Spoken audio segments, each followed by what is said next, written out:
ಆತ್ಮೀಯ ವಿದ್ಯಾರ್ಥಿ ಮತ್ತು ಪಾಲಕರೇ, ಇದೀಗ ಒಂದು ನೋಟಿಫಿಕೇಶನ್ ಏನು ಕೊಟ್ಟಿದ್ದಾರೆ ಅಂದ್ರೆ, ಬೆಂಗಳೂರು ರಾಜ್ಯಾದ್ಯಂತ ಸಿಇಟಿ ಪರೀಕ್ಷೆ ಸುಸೂತ್ರವಾಗಿ ನಡೆಯುತ್ತಿದ್ದು 20 ದಿನದಲ್ಲಿ ಫಲಿತಾಂಶ ಪ್ರಕಟಿಸಲಾಗುವುದು ಎಂದು ಉನ್ನತ ಶಿಕ್ಷಣ ಸಚಿವ ಡಾಕ್ಟರ್ ಸಿ.ಎನ್.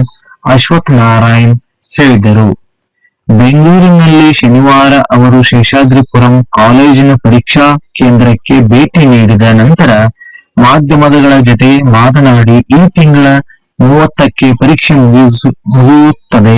ಹೀಗಾಗಿ ಪ್ರಗತಿಯಲ್ಲಿ ಫಲಿತಾಂಶ ನೀಡಲು ಕ್ರಮ ವಹಿಸಲಾಗಿದೆ.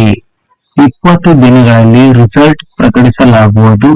ತದನಂತರ ಅಕ್ಟೋಬರ್ನಲ್ಲಿ ಕೌನ್ಸಿಲಿಂಗ್ ಪ್ರಕ್ರಿಯೆಯನ್ನು ನಡೆಸಲಾಗುವುದು ಎಂದಿದ್ದರು. ಯಾರು?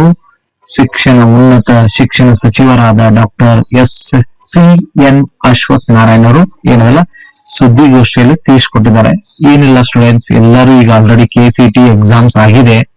ಇವತ್ತು ಮ್ಯಾಥ್ಸ್ ಆಗಿರ್ಬೋದು, ಫಿಸಿಕ್ಸ್ ಆಗಿರ್ಬೋದು, ಕೆಮಿಸ್ಟ್ರಿ, ಬಯಾಲಜಿ ಎಲ್ಲ ಆಗಿದೆ. ಹೌದಾ?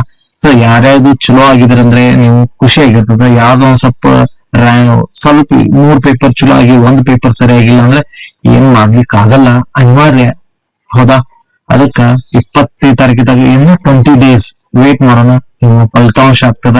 Okay, thank you, bye.